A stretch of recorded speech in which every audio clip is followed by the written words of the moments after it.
Bom dia, irmãos. Que bom que você está aí, graças ao Senhor.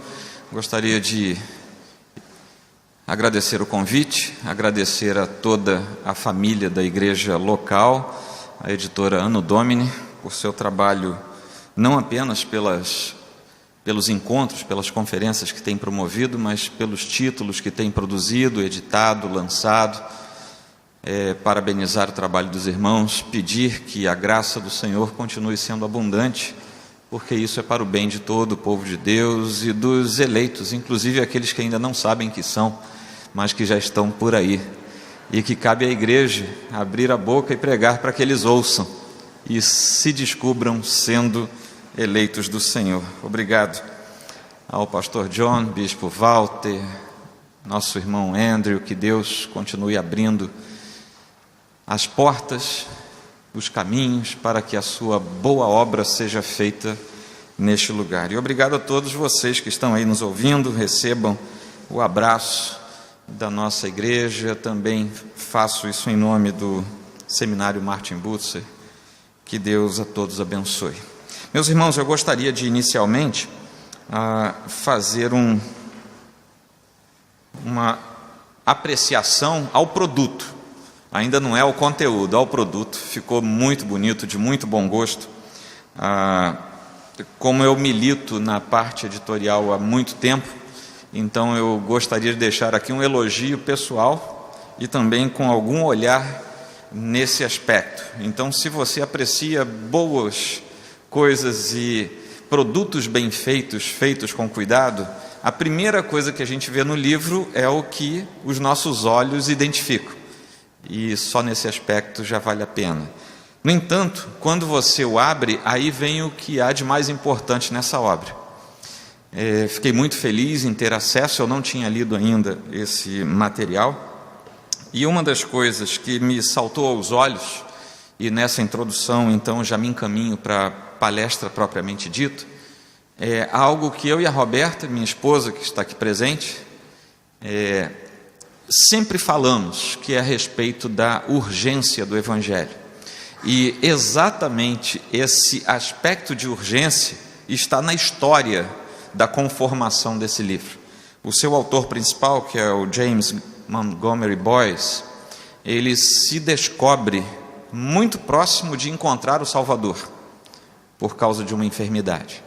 E exatamente nessa urgência de deixar uma mensagem final, ele produz a maior parte desse texto. Então, meus irmãos, que não seja a descoberta da proximidade do encontro com o Salvador que nos faça correr. O Evangelho é urgente e talvez antes mesmo de você conhecer o conteúdo do livro, vale a pena você se lembrar que o Evangelho é algo que está na caminhada da igreja. Nós precisamos urgentemente, se não começar, voltar à prática mais básica do Evangelho, que talvez seja aquela de proclamar a verdade do Senhor para todo ouvido poder ouvir, para que dentre esses ouvidos, que de fato vão ouvir e entender, possam também ser atingidos e tocados pela palavra do Senhor. Então, parabéns aos irmãos, não só pela obra, mas pela escolha, e que Deus continue fazendo isso com o conselho editorial dos irmãos, para a glória do nosso Deus. Bom, feita essa propaganda voluntária, não fui contratado para isso, não se preocupem que não estou vendendo livro, mas é algo que deveria ser dito. Meus irmãos, a pergunta que me cabe trabalhar com os irmãos e meditar sobre ela, o que é um cristão reformado? E como o conteúdo do livro é muito rico, ele é muito detalhado, embora de muito fácil acesso à leitura e à compreensão, eu me ative a alguns trechos do livro como base, ou seja, não busquei muita coisa fora do livro, exatamente para que quando você possa lê-lo, você consiga fazer um encadeamento entre parte do que você vai ouvir de mim e aquilo que você estará lendo. Eu preferi responder a partir de nós, a partir do que nós somos como seres humanos. O que é que nós somos hoje? Por que é que nós somos como somos? E por que é que nós temos debilidades, muitas vezes, na apreciação de doutrinas que podem parecer claras e embora contundentes, como algumas das que nós encontramos no breviário das doutrinas da graça? Eu retrocedi um pouquinho, então, até o século XIX, pensando em termos de Ocidente, para nós vermos que há uma dificuldade latente sobre o homem. E quando eu falar homem para vocês, eu vou me referir principalmente ao homem do Ocidente, que somos nós. Em tese, nós somos de conformação ocidental, cuja base histórica é judaico-cristã. Então, a nossa civilização foi montada sobre essas bases. E quando nós voltamos até o século XIX, eu poderia ter voltado mais alguns séculos, mas apenas para nós nos entendermos nesse processo todo e por que muitas vezes temos dificuldade em compreender e seguir linhas de pensamento. E aqui você já começa a vislumbrar que da pergunta, o que é ser um cristão reformado, podem surgir respostas diferentes, inclusive alguém que se pensa ser um cristão reformado sem que de fato o seja. E talvez a raiz de tudo isso esteja no fato de que nós perdemos muitas vezes a capacidade de compreender, por um lado, e consequentemente, por outro, de seguir linhas de raciocínio e metodologias de pensamento que sejam propostas, como é o caso da própria doutrina reformada. Aliás, as doutrinas como um todo. Nós temos lá no século XIX um fenômeno que não vou falar sobre ele, apenas vou pontuar, que é a crise do liberalismo, e não é ainda o liberalismo teológico. O liberalismo como conceito, nas artes, na política, enfim, tudo, e que recai também sobre o próprio pensamento teológico. Ao fim de um certo tempo de conturbação na mentalidade humana, e esse momento de lá para os anos 40 do século XIX até o início do século XX, mostra a humanidade ocidental sendo confrontada com a sua possibilidade de continuar crendo num arcabouço que era judaico-cristão, que era a base do seu pensamento, inclusive pensamento civilizatório, ou simplesmente se livrar daquilo e partir para uma nova empreitada. Nós sabemos que a resolução das sociedades foi de se livrar paulatinamente do pensamento judaico-cristão e migrar para uma outra coisa. De uma hora para outra, esse homem se vê sem chão. Ele não sabe mais o que pensar, porque mesmo aquele que era infiel e totalmente afastado da verdade bíblica, ele estava num contexto social de civilização cuja base, inclusive moral, era aquela. E agora não existe mais. Talvez isso explique, por exemplo, porque na virada do século XIX para o XX, que a maior parte das ciências, como conhecemos hoje, foi sistematizada nos modelos que conhecemos hoje, particularmente as ciências que estudam o íntimo humano e a mente humana. Psicanálise, psicologia, psiquiatria, embora algumas já existissem, mas tomam um novo modelo a partir dessa virada, talvez porque nesse momento havia necessidade de trazer novas explicações, uma vez que havia uma migração de conceito. Nós temos abertura aos processos que depois começamos a chamar como modernistas, e a partir do próprio esteio da igreja, nós temos um fenômeno muito curioso, quando a teologia começa a combater a teologia. E parece um antagonismo, um paradoxo, mas nós temos no seio da própria igreja, principalmente naquele tempo as de origem histórica, de origem reformada, muita gente brotando para combater os elementos mais conservadores e mais ortodoxos da própria doutrina cristã. Esse momento de conturbação faz a virada do século, chegamos ao século XXI, e é claro que eu estou apenas fazendo uma passagem por isso, não estou me detalhando. Nós chegamos ao século XX, ainda não no XXI, mas chegamos ao século XX, onde nós temos um outro fenômeno que se estabelece, e que vai trazer para nós o conceito de que não ter verdade muitas vezes é a verdade mais segura que nós temos. Quando nós entramos num tempo em que relativizar as coisas passa a ser o que de mais inteligente alguém pode fazer. Um tempo de profundo relativismo, um tempo em que muitos ambientes da sociedade promovem uma alienação da pessoa. Ela muitas vezes se sente depressiva, deprimida, ela não consegue explicar as coisas, e eu não estou me referindo àquela depressão clínica, eu estou falando simplesmente da falta de resposta para as coisas, porque agora você pode ter várias possibilidades, você pode ter várias verdades, assim como várias instabilidades, as quais você pode culpar ou até adular ao longo da sua vida. Nós temos um fenômeno novo também no Ocidente, que é o consumismo por terapia, não apenas por necessidade. Você não consome mais a maioria das coisas porque você precisa, mas aquilo se torna uma compulsão, é uma terapia compulsiva, vamos dizer assim. E, por favor, aqueles que são psicólogos, psicanalistas presentes, não me culpem muitas vezes pelo erro terminológico. E nós temos um Ocidente que se lança cada vez mais na sua academia, num processo de doutrinação marxista-leninista. Com isso, nós chegamos a meados, até os anos 70, digamos assim, do século XX, com um incrível processo de, isso que veio desde o século XIX, de descristianização do Ocidente. Chegamos a essa fase final, em que alguns poucos autores dizem que houve já um novo passo. E aquilo que eu acabei de falar para vocês, que passa do modernismo para o pós-modernismo,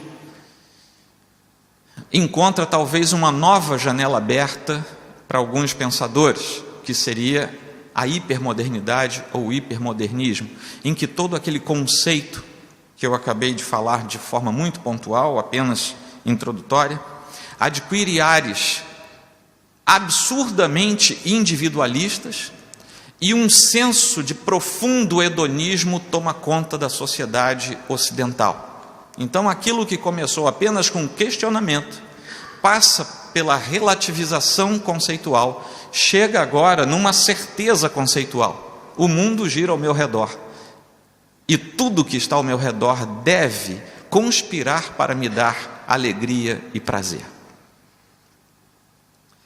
Esse individualismo excessivo leva as pessoas a migrarem do consumismo por prazer, do consumismo por terapia, para um consumismo por prazer. E muitas pessoas hoje que são altamente consumistas, na verdade elas já sentem um profundo prazer em poder comprar as coisas e às vezes as compram sem poder comprá-las, o que gera depois algumas questões. Aquela doutrinação marxista-leninista do Ocidente passa a ser substituída, em parte do Ocidente, por uma doutrinação marxista-gramsciana.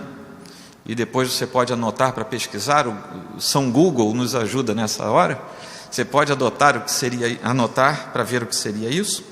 E nós entramos na virada do século XX para o XXI, na percepção clara, por pensadores não cristãos, num processo de religiosidade por prazer, o que equipara a religiosidade ao consumismo, ambos por prazer. Alguns desses pensadores, vivos ainda, esse tipo de leitura recente, um deles é o Gilles Lipovetsky, outro seria o Sébastien Charles, ambos são franceses, e ele faz, por exemplo, uma análise muito interessante da situação da igreja cristã na França.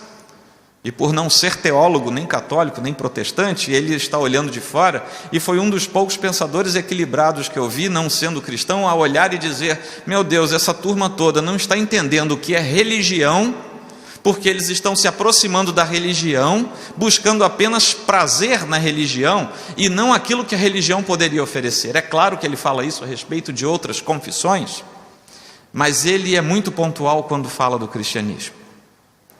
Quando então, meus irmãos, e agora eu já estou voltando para cá, para uma parte mais comum a nós vemos então que essas pessoas, conforme chegamos nesse início de século 21, têm uma dificuldade latente em desenvolver um raciocínio aplicado, e isso também se torna verdadeiro quando olhamos para a teologia. E muitas vezes nós olhamos blogs, jornais, revistas, artigos que você vê sendo assinados como textos reformados, mas na verdade não tem uma linha de raciocínio aplicada como sendo reformados. Isso acontece também com outras esferas, porque o nosso interesse é a teologia reformada. Nós vemos cristãos cada vez mais direcionados a teologias menos concentradas, menos crédulas, na questão da soberania de Deus e cada vez mais com engrandecimento do valor individual. E aqui me parece que esses pensadores acertaram na mosca, porque isso faz com que a devoção ao Senhor seja substituída pelo prazer em estar num ambiente muito bom, em que as pessoas são agradáveis, e quem sabe, se eu orar direito, eu vou sair daqui com um iate embaixo do braço. As pessoas invertem, e isso tem feito mal, não só a igreja, como a própria sociedade. Como o pastor Judy Clay falou, o nosso papel diante da própria sociedade talvez esteja comprometido, e aqui eu não falo de nós, nem de igrejas específicas, mas falo da igreja como um todo, talvez esteja com um comprometimento latente, porque nós mudamos o foco da nossa percepção. Nós então, por conta ainda do rastro disso tudo que eu falei, tornamos imensamente fácil e prático relativizar as verdades contidas no Evangelho do Senhor. Então é muito fácil, e eu vou dar um exemplo prático para você, sem dar aos santos o nome. Conversando com uma pessoa, líder, está tudo assim no hipotético, no superficial, para ver se você não mata a charada. Conversando com certa pessoa, de uma certa igreja, de uma certa faixa de liderança, eu disse uma certa coisa para ela da seguinte forma: mas você não vê que a Bíblia diz isso assim, assim? E a pessoa me responde com toda a disfarçatez possível: é verdade, eu sei que a Bíblia diz assim, eu sei que essa é a compreensão da teologia reformada, conservadora, mas eu prefiro crer de outro jeito. Por que isso? Porque está instalado nesse coração pernocticamente depravado, que ele pode reinterpretar as verdades estabelecidas ao longo de 2000 anos de história da Igreja do Senhor, fora os tempos anteriores em que Deus já tinha se pronunciado pelo seu texto sagrado. Simplesmente no estalar de dedos eu posso dizer: essa é a verdade de Deus, a minha é outra. De onde é que vem isso? De um ocidente que foi dizendo para todos nós que somos ocidentais: meu filho, a verdade não existe. E quando nós entramos no ambiente axiomático da teologia, nós somos tomados por uma voracidade imensa em dizer para a teologia: a verdade secular vai servir de filtro para a verdade teológica. Esse é o quadro em que nos encontramos. Por isso é que a falsa ideia que alguns têm de ter assumido uma doutrina pode representar apenas o fato de admirarem uma doutrina, e daquela doutrina eu vou fazer uma falsa exegese e vou dizer: eu vou reter apenas o que é bom. E então as pessoas começam a selecionar. No entanto, e para isso eu sugiro que você leia com muito cuidado os capítulos 1, 8 e 9 desse livro. No entanto, é possível que, por causa de contrastes na história cristã, na história do comungar dessa pessoa, ela tenha tido decepções profundas. E essas decepções podem ter feito que essa pessoa também ficasse numa incrível dúvida: será que eu vou ser obrigado a abrir mão desta verdade que diz que não existe verdade, para poder me apropriar, compreender e viver numa verdade, se é que eu acho que não existe mais verdade? algumas decepções podem acontecer. Bom, meus irmãos, uma delas... meu texto aqui correu, foi não sei para onde. Bom, algumas decepções que nós podemos ter é quando nós olhamos para aqueles que chegaram antes de nós e que se mostram como sendo os representantes daquilo que nós estamos descobrindo agora, como sendo uma doutrina reformada, como sendo a doutrina calvinista, como sendo as doutrinas da graça. Nós podemos nos deparar com pessoas extremamente afastadas daquilo que nós entendemos como sendo uma vida de piedade e de entrega a Deus. E nesse momento nós podemos desvirtuar a nossa atenção do que é a verdade que vem expressa a partir do Evangelho, da palavra do Senhor e dos compêndios que os santos foram deixando para a nossa edificação, e simplesmente migrar o foco da nossa observação para aquilo que nos envolve fisicamente, para aquilo que são as ideias que estão ao nosso redor, e principalmente para testemunhos que mostram frutos de árvores que não são nitidamente as árvores que o Senhor teria plantado no seu jardim. É pelos frutos que nós conhecemos o quê? A árvore. E é impossível que você queira chupar aquela manga docinha pegando essa manga pendurada numa laranjeira. Não dá. E assim, é por isso que nós temos essa comparação metafórica na Escritura. Nós temos uma série de decepções possíveis que podem se instalar num coração já fragmentado, já individualizado, já hedonisticamente preparado para encontrar uma doutrina que fala tudo contra esses aspectos, e a pessoa pode então se escorar naquilo. Alguns perigos também são subjacentes. Alguns perigos podem rondar essas vidas que querem agora se aproximar de um pensamento que é reformado. E eu digo que querem se aproximar porque eu imagino que tenham sido chamados pelo Senhor para isso. Um dos perigos que nós temos é que, uma vez que nós somos encharcados por um pensamento que é absolutamente individualista, no nosso trato secular, na nossa academia, no nosso trabalho, tudo tem que girar em torno de nós. Na política, agora há pouco tivemos eleições, e quando você falava, é claro que eu não fazia isso de púlpito, mas quando individualmente você conversava com alguém sobre votar no fulano ou na fulana, as pessoas dificilmente interagiam comigo falando: bom, o plano de governo desse aponta para isso, o plano de governo dela aponta para aquilo, então eu vou escolher este ou aquela pelo que ela se propõe fazer, pelo que ele disse que vai fazer, mas não é: bom, eu sou de tal profissão e na profissão o fulano disse que vai dar mais benefícios e como eu sou dali eu vou ter um benefício imediato. Você vê que até a linha de raciocínio passa por uma longa jornada e vai terminar onde? No indivíduo. E exatamente por termos sido preparados ao longo de pelo menos quase 2 séculos para pensar dessa forma, é que muitas vezes nós não conseguimos considerar que o culto a Deus não é para nós. O culto a Deus não é nem para você. O culto a Deus não é para ninguém. O culto a Deus não é para ninguém aqui dentre nós. O culto a Deus é para Deus. É por isso que é culto a Deus. Mas como é que eu consigo agora conjugar uma esfera teológica que me diz que a glória só é devida a Ele, se eu quero a glória para mim? Então nós começamos a ter dificuldades em responder o que é um cristão reformado, porque o cristão reformado não pode ficar navegando em águas conturbadas que permitam que ele seja o centro do universo.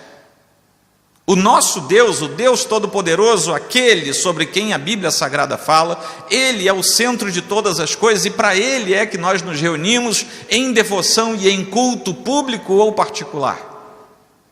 Quando eu digo culto particular, em reunião, é com algumas pessoas, não se reúna sozinho, porque não vai dar certo. Você no espelho, né?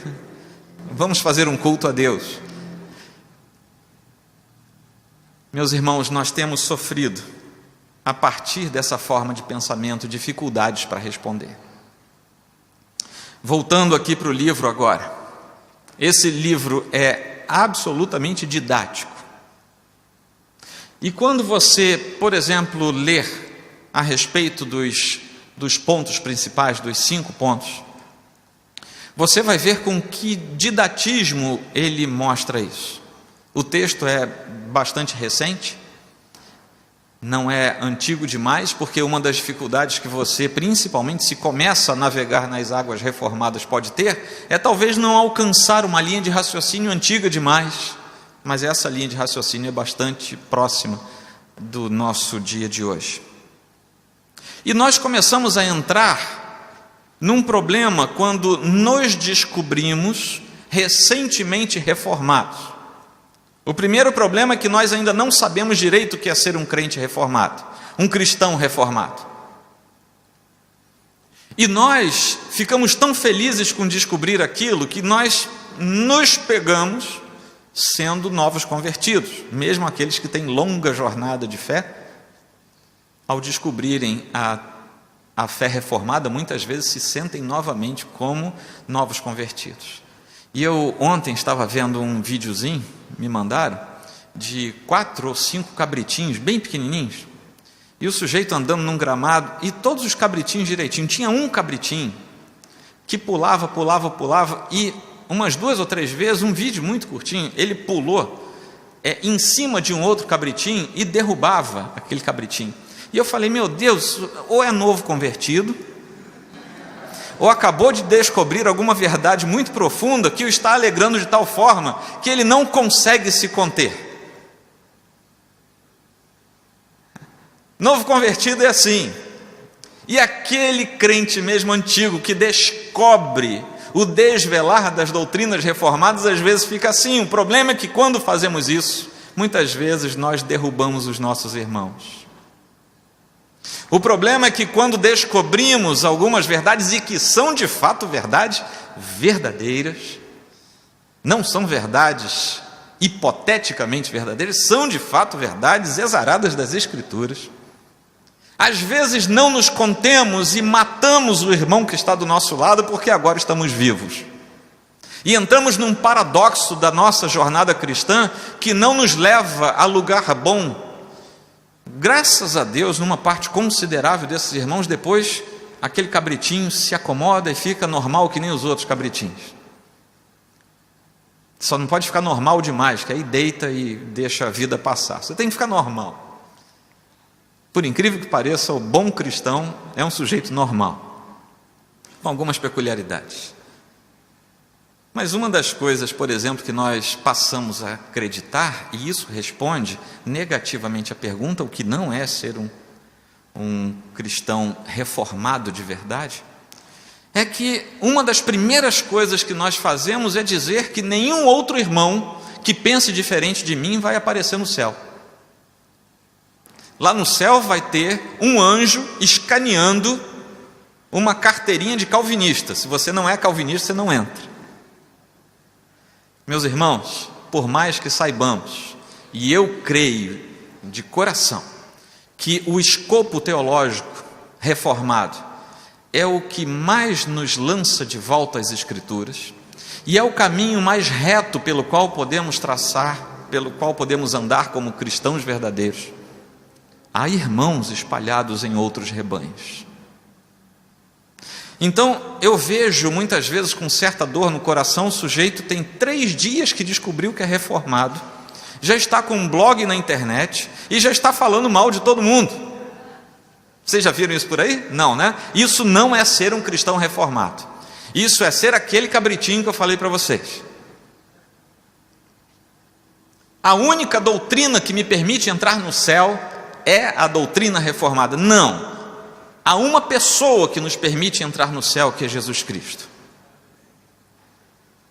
Agora, se você me pergunta qual é o melhor jeito que nós temos na nossa capacidade humana, claro que com a graça de Deus, mas das diversas modalidades em que seres humanos sistematizaram historicamente o pensamento sobre Cristo, Deus, a palavra, o céu, o inferno, a igreja, eu vou dizer, é a doutrina reformada, calvinista.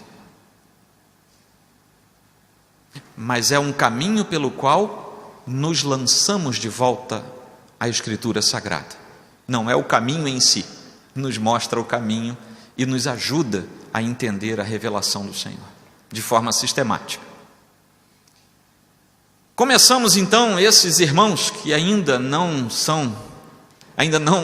estão encaixados na boa resposta a essa pergunta, eles começam a menosprezar servos fiéis do Senhor, servos piedosos do Senhor que estão em outras áreas do conhecimento teológico, mas que estão aos pés de Cristo, assim como eu estou e como você está. Então nós vemos jovens ou velhos, e por favor os jovens aqui não pensem que quando eu falo jovem, é jovem de idade, é jovem no caminhar dessa história, olhando para homens e mulheres que deram o sangue, a vida, a jornada da sua vida, o tempo, para levar o Evangelho do Senhor com suas limitações, sim, e muitas vezes doutrinárias também, mas quem não as tem? E você vê essas pessoas falando de pessoas, outras, que tanto já fizeram pela obra do Senhor, talvez sem uma compreensão mais ampla, mas fizeram de todo o coração, também pregando a Cristo e o Cristo crucificado. Nós vemos velhos homens de Deus sendo ridicularizados, e com o advento da internet isso se tornou instantâneo. O sujeito ridiculariza lá no Japão, você vê aqui na mesma hora. Pessoas ridicularizando o outro irmão porque ele é pentecostal, ridicularizando o outro porque ele é arminiano, ridicularizando esse aqui porque ele é calvinista, ridicularizando o outro porque ele é dispensacionalista. Meus irmãos, vamos deixar essas coisas e vamos ver quem é que serve ao Senhor. Não nos cabe esse tipo de apreciação dos irmãos, daqueles que foram lavados no sangue do Cordeiro. Mas nós podemos sim estabelecer para a nossa vida, para o nosso rebanho, para aquilo que Deus nos deu, vislumbrar a graça de Deus e louvar ao Senhor, porque nós poderíamos ter uma visão limitada, como talvez sim alguns irmãos tenham, uma visão limitada do plano de Deus, e Deus nos abençoou com uma visão mais ampla, que eu considero que está contida na linha de raciocínio da teologia reformada.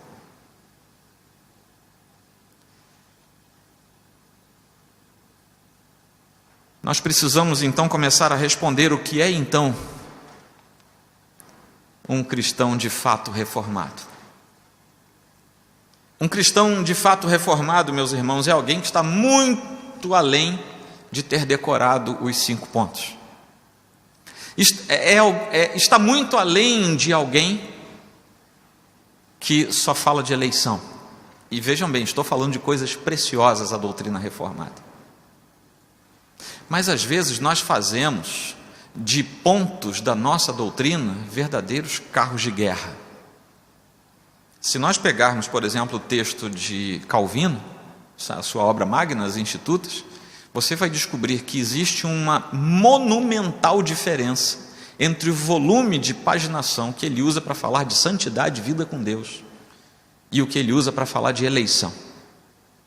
Ele fala da eleição, defende a eleição, mostra a eleição na Bíblia, mas quando ele chega para falar de santidade, santificação, busca a Deus, vida com Deus, eu não saberia dizer, mas talvez seja 4 ou 5 vezes mais em termos de volume. Nós não podemos fazer da nossa fé e da nossa teologia um elemento de combate dentro do corpo de Cristo, mas que usemos isso para esses 2 aspectos: propagar o Evangelho do Senhor e buscar o crescimento do corpo de Cristo. Quando nós somos então verdadeiramente convertidos, assim como nós também, quando somos verdadeiramente reformados, nós começamos a dar frutos, e frutos adequados dessa posição que nós assumimos. Quando nós somos convertidos é fato. Você roubava, não roube mais. Adulterava, não adultere mais. Mentia, não minta mais. Então nós começamos a perceber na prática que algumas pessoas começam a mudar. Na teologia, a mesma coisa. Imaginando que você já tenha vindo para um lugar em que se pregue a fé reformada, você já vai encontrar esse berço. Se você precisou migrar ao longo do caminho, e você precisou redescobrir partes da sua postura, redefinir partes da sua postura, então é certo também que muitas vezes os frutos da sua própria árvore também vão mostrar diferenças. Algumas linhas de pensamento teológico não são totalmente compatíveis entre si. E muitas vezes, quando você tem longa jornada na igreja, mas você descobre a fé reformada, muitas vezes você tem que abrir mão de conceitos e preceitos, porque eles podem ser incompatíveis com a sua nova jornada de fé no conjunto de ideias reformadas. Mas isso não deve gerar crise em você, isso deve alegrar o seu coração, porque você poderia ter sido esquecido no tempo, mas Deus se lembrou de você. E ainda em tempo você descobriu tudo isso. Nós adquirimos com uma das características que nós adquirimos quando migramos para a fé reformada, é que nós adquirimos também uma expressão de mente que é totalmente teocêntrica. E aqui nós começamos a nos colocar em pontos diametralmente opostos àqueles que eu falei no início, que explicam um pouco o que nós somos enquanto seres humanos ocidentais. E como é que eu vou conjugar o processo da relativização do meu pensamento e de um hedonismo altamente individualista com uma proposta de fé que diz que eu não sou o centro de nada, mas que eu tenho um Deus que é o centro de tudo, e é para Ele, por causa dEle, em honra a Ele, em glória a Ele, que eu devo fazer todas as coisas. E aqui, meus irmãos, surge uma crise que talvez seja uma crise de muitas pessoas e muitas vezes não se manifesta como sendo uma crise denunciada, mas é uma crise interior. E muitas vezes aquilo que nós vemos em irmãos nossos que ainda são inábeis em dar seus frutos totalmente perfeitos, na verdade eles ainda estão lutando contra determinadas posturas, contra determinados conceitos. E às vezes, ao invés de ajudá-los, nós damos uma surra neles. Há uma árvore que hoje me parece, se eu não estiver enganado, somente se cultiva, se planta em Portugal. É a árvore da qual se faz a rolha. Aquela rolha, boa e velha rolha, que já muitas vezes cai em desuso. A árvore que produz a rolha, ela tem que ser descascada para produzir a rolha. É a casca dela que vai ser usada. E ela não morre por causa disso. A casca depois se recupera, se regenera. O problema todo é que as plantações de rolha levam 30 anos para a primeira colheita de casca para fazer rolha ainda de má qualidade. E segundo eu estava ouvindo, são mais 5 a 10 anos fazendo rolha, sem desistir de fazer rolha, para que essa rolha se transforme em uma rolha de boa qualidade.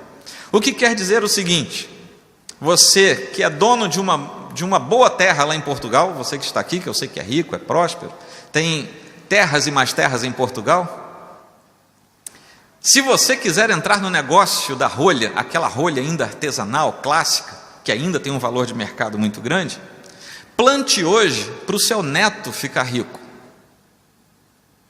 Porque são 40 anos para ter a primeira safra de rolhas de boa qualidade. Um dos problemas da nossa decrepitude ocidental é que nós passamos a querer tudo para agora. E talvez isso explique por que o irmãozinho, jovenzinho, velhinho, seja lá em que faixa etária estiver, acaba de descobrir a fé reformada, ele quer ser o campeão da teologia reformada hoje. Por isso que ele tenta bater em todo mundo hoje mesmo. Ele se descobre reformado de manhã e de tarde já está com seu material na internet, dando coça em todo mundo. É o aqui, é o agora. E eu vou aproveitar, já que eu sou reformado, eu sei que eu já estou na glória e ainda vou viver tudo de bom agora. Então vou trazer até um pedacinho da teologia da prosperidade, vou ver se dá certo misturar as duas.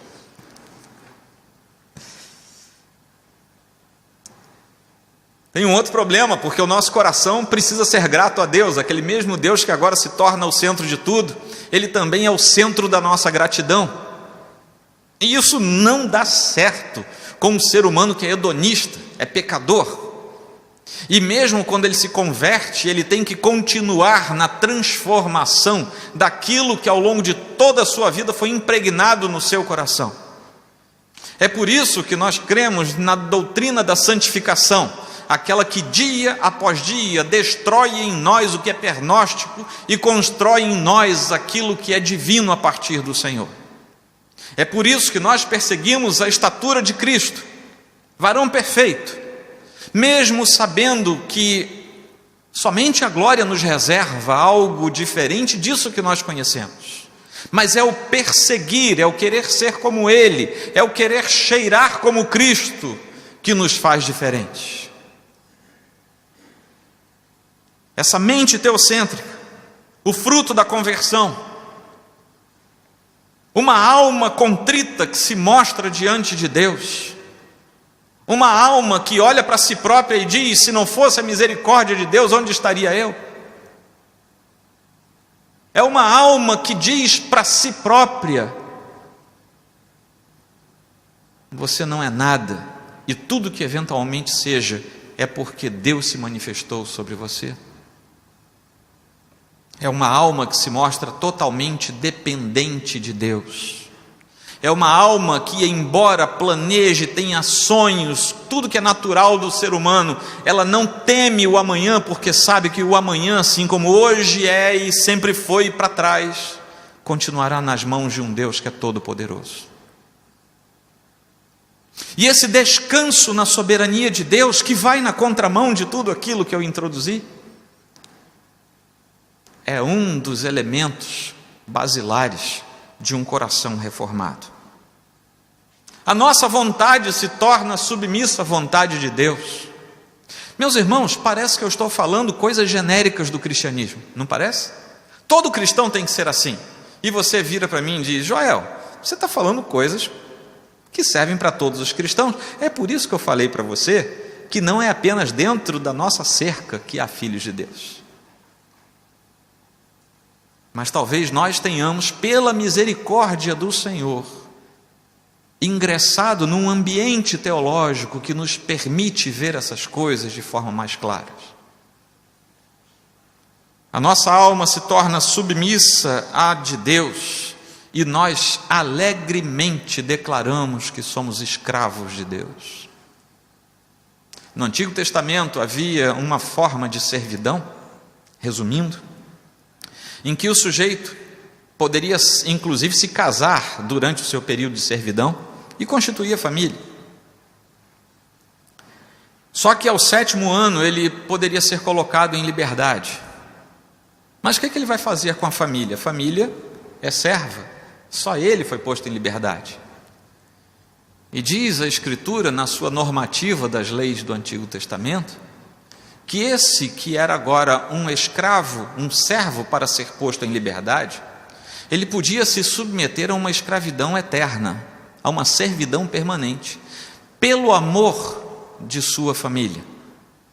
Essa é uma história que talvez alguns ainda não tenham ouvido, mas o processo era o seguinte: o sujeito ia até o portão da cidade, as portas da cidade, via de regra onde as grandes questões daquela localidade eram decididas, e ele, diante dos anciãos, declarava a sua intenção de ser servo permanentemente do seu quase ex-senhor, porque ele amava a sua família, e ele recebia uma marca por causa disso.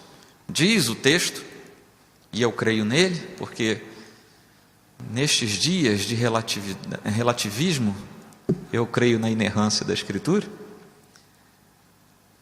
Ele encostava o lóbulo da sua orelha no perfil do portal, alguém vinha com uma sovela, que era uma espécie de ponta, e arrombava o lóbulo da orelha. Então, se você quer usar alargador talvez não seja totalmente pecado, só pense nas consequências. Mas a turma que acha que inventou isso agora, talvez esteja enganado. Devia ficar uma coisa feia, porque ficava aquele rombo pendurado, e era o sinal de alguém que tinha dito: eu vou ser escravo de forma voluntária. O Novo Testamento diz que nós somos escravos de um Senhor, e há uma marca sobre nós.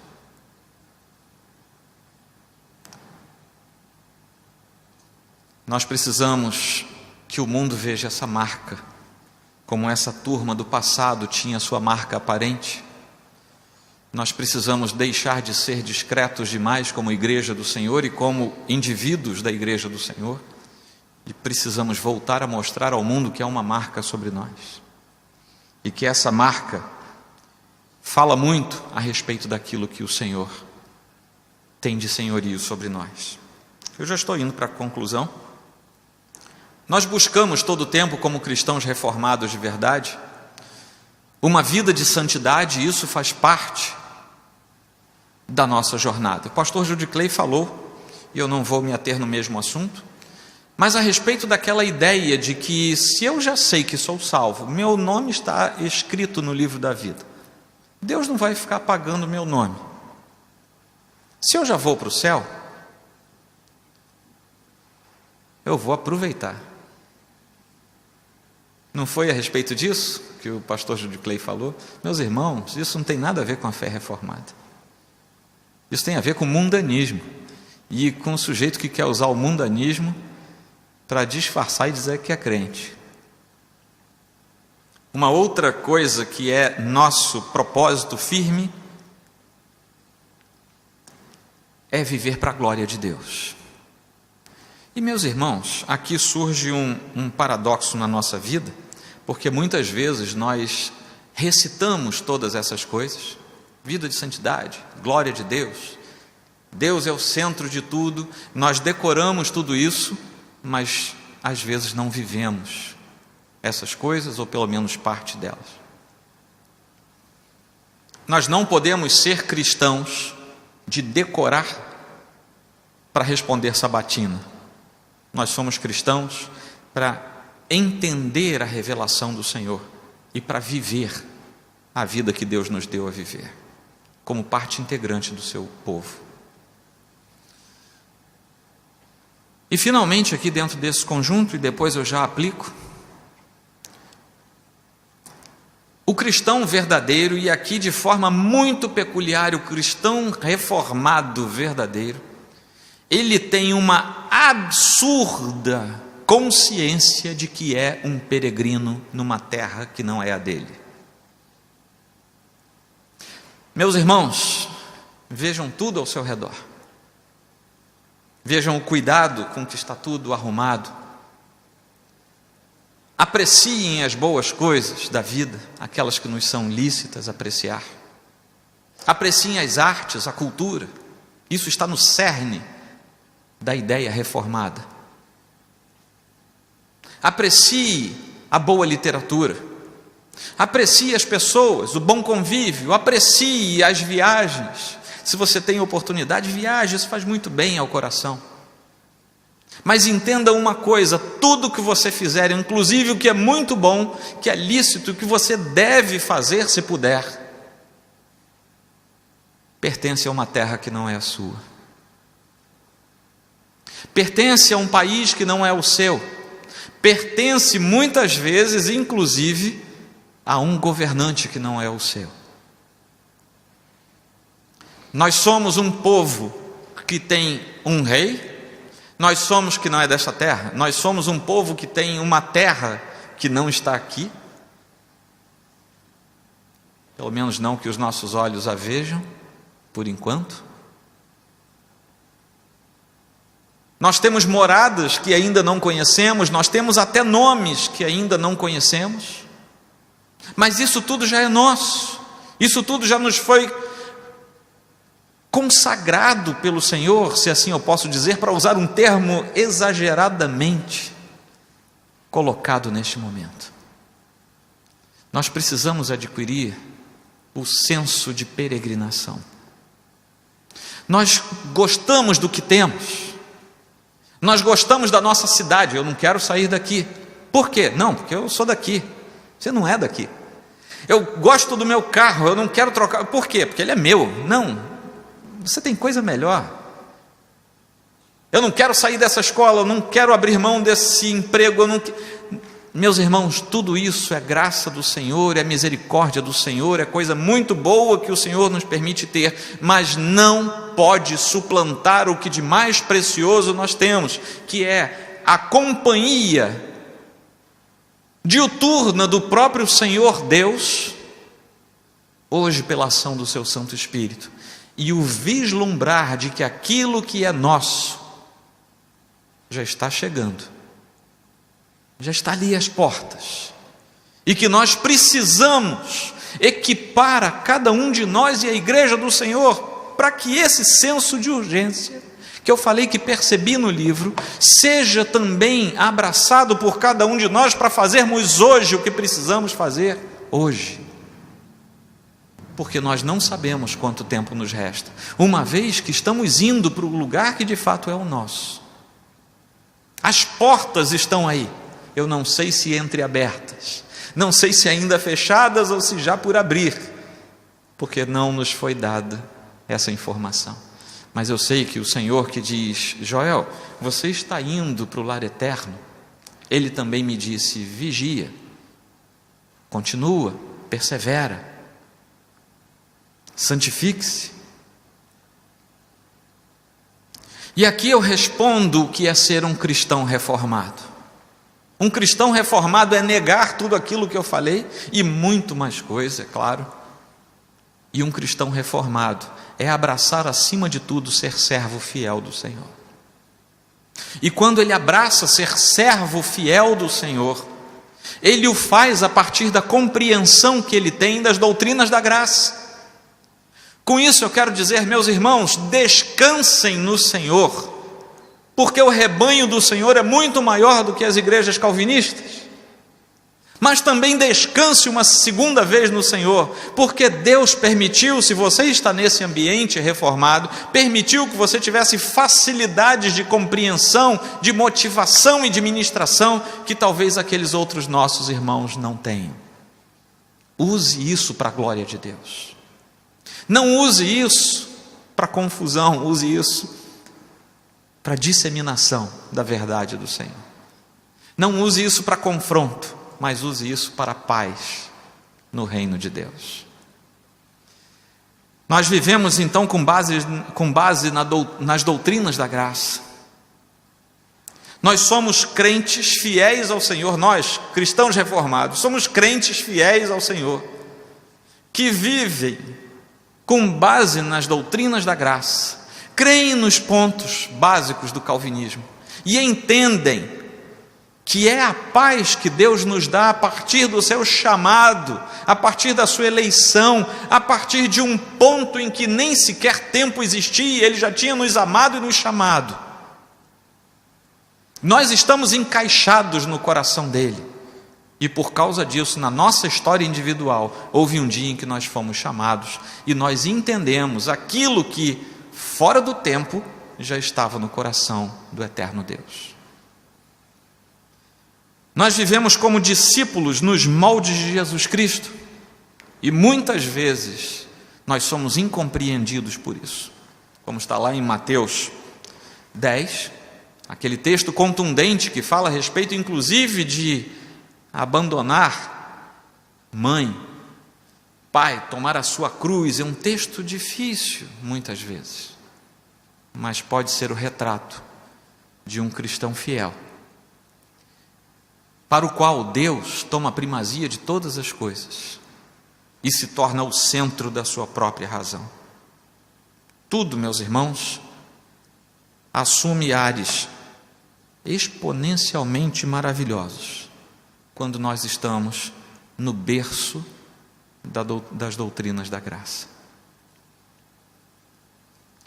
A minha oração ao Senhor é que depois de ouvir isso, ouvir o pastor Judy Clay, ouvir tantas coisas boas que você hoje ouve, Graças a Deus, estamos num tempo em que, se por um lado coisas ruins andam muito rápido, por outro também, as belezas do Evangelho também podem andar muito rápido.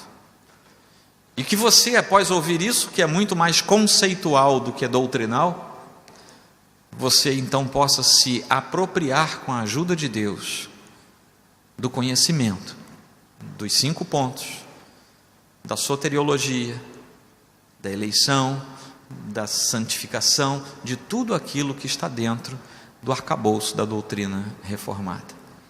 Se você me perguntasse hoje, e eu vou fazer isso, viu, Andrew? Não é só aqui não.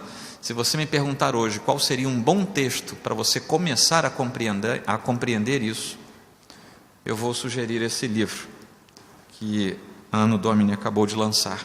E não o faço por estar aqui num evento da Anno Domini também. Eu faço porque é um livro extremamente elucidativo a respeito de alguns pontos que para muitos ainda são complicados, mas que podem ser abertos para o coração daquele que Deus chama e que dá a oportunidade de ter acesso à Escritura e a aquilo que pessoas do passado já deixaram para nós. Que Deus abençoe você e apenas na hora de ir embora, lembre-se, no fim das contas, Deus chama todos nós, aqueles que creem que foram chamados e até os cristãos verdadeiros, fiéis, que creem que eles é que foram a Deus. Eu não me esqueço, e aqui eu já encerro, eu não me esqueço, eu fui criado num ambiente da Igreja Assembleia de Deus. Meu pai era pastor missionário da Assembleia de Deus, e eu me lembro que uma frase que eu achava interessante quando eu era criança, adolescente, é que muitos irmãos, naquele ambiente que era totalmente desprovido de debates reformados, eu ouvi inúmeras vezes a seguinte frase: vamos orar pelo fulano que está desviado, está com problema, está preso, vamos orar. E gente sincera começava a orar, e muitas vezes eu ouvi a seguinte frase: se não for pelo amor, Deus traz pela dor. E hoje eu entendo que essa é a frase mais calvinista que um irmão arminiano pode dizer.